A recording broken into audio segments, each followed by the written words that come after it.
Hello बच्चों, चलिए प्रश्न को देखते हैं। प्रश्न है, निम्नलिखित विलयनों का कारण सहित निर्देशानुसार व्यवस्थित कीजिए। M KCl, M BaCl2, M glucose क्वथनांकों के बढ़ते हुए क्रम में। तो बच्चों एम यानी क्या है? मोलर केसीएल यानी 1 मोलर केसीएल। एम BaCl2 मतलब बच्चों क्या है? 1 मोलर BaCl2। और एम ग्लूकोज मतलब 1 मोलर ग्लूकोज। तो चलिए बच्चों इस प्रश्न की मुख्य अवधारणा की बात करें। मुख्य अवधारणा, तो बच्चों हमें यहां पर 3 यौगिक दिए गए, तीनों ही बच्चों क्या है? 1 मोलर है, 1 मोलर है। केसीएल दिया है बच्चों हमें, BaCl2 दिया है और हमें क्या दिया है बच्चों? ग्लूकोज दिया है। ग्लूकोज का क्या होता है बच्चों? यहां पर सूत्र क्या होता है? C6H12O6 दिया है। और बच्चों तीनों ही क्या दिए हैं? इनका 1 मोलर दिया गया है, 1 मोलर विलियन दिया गया है। तीनों का ही 1 मोलर विलियन। मोलर विलियन भी बोल सकते हैं बच्चों, और मोलर विलियन को हम क्या बोल सकते हैं? 1 मोलर, क्योंकि यहाँ एम केसीएल, एम BaCl2 और एम ग्लूकोज दिया है। तो बच्चों यहां पर अगर हम बात करें क्वथनांक की, तो क्वथनांक क्या होता है बच्चों? क्वथनांक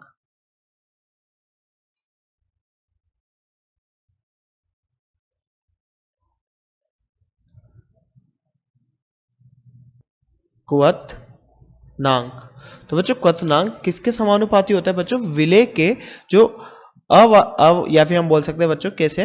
विलेय के अणुओं की संख्या पर, विलेय अणु की संख्या पर। अब बच्चों यहां पर क्या होता है, जैसे ही हम बात करें तो जैसे हम विलेय के अणु की संख्या बढ़ाते हैं तो बच्चों क्वथनांक में क्या होती है? बढ़ोतरी होती है, और क्वथनांक में उन्नयन होता है।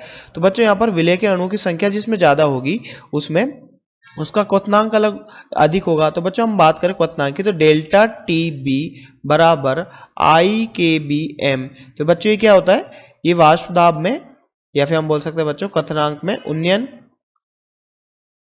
तो ये क्या है बच्चों? क्वथनांक में उन्नयन। अब जो क्वथनांक में उन्नयन डेल्टा TB बराबर किसके होता है? डेल्टा TB बराबर T, यहां पर बात करें बच्चों विलियन का माइनस T।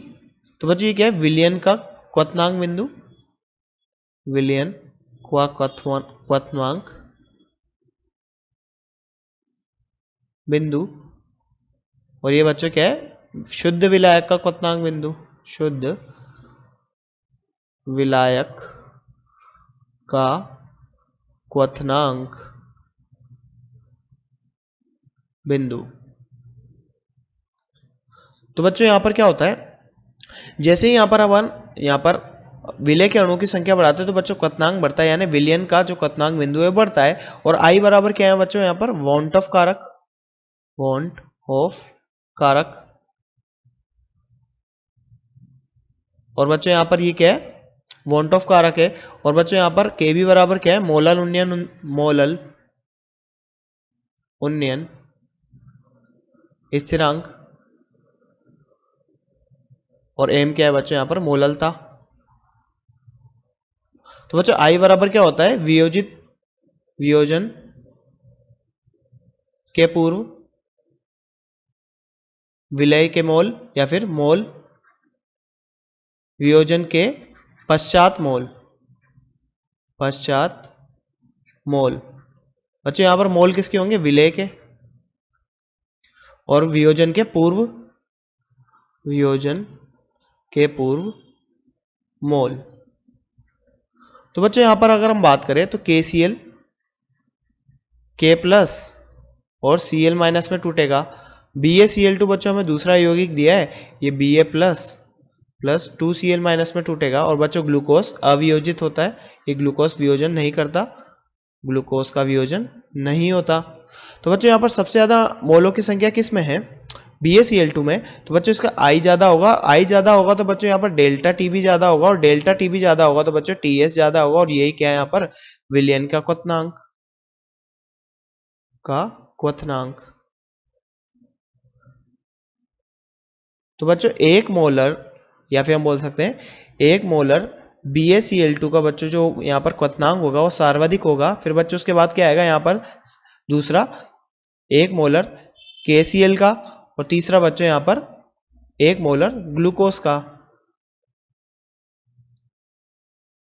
तो बच्चों यहाँ पर जो TS होता है वो समानुपाती होगा किसके, मोलों की संख्या किसके बच्चों, विलेय के। तो यहाँ पर विलेय के मोल सर्वाधिक किसमें, BaCl2 में, टूटने के पश्चात, वियोजन के पश्चात। तो बच्चों यहाँ पर सर्वाधिक, यहाँ पर इसका क्वथनांक किसका होगा बच्चों, BaCl2 के 1 मोलर विलयन का, उसके बाद बच्चों KCl के, फिर उसके सबसे कम बच्चों ग्लूकोज की। तो बच्चों जैसा कि हमसे प्रश्न में पूछा गया था कि क्वथनांक के बढ़ते क्रम में इसको व्यवस्थित करो, तो यहाँ पर क्वथनांक का बढ़ता क्रम क्या होगा बच्चों, सबसे अधिक ग्लूकोज, सबसे कम ग्लूकोज, फिर उससे अधिक बच्चों KCl, और सबसे अधिक इसका BaCl2 का। तो बच्चों ये क्या होगा, क्वथनांक का क्रम। तो बच्चों आशा करते हैं आपको प्रश्न समझ में आया होगा। धन्यवाद।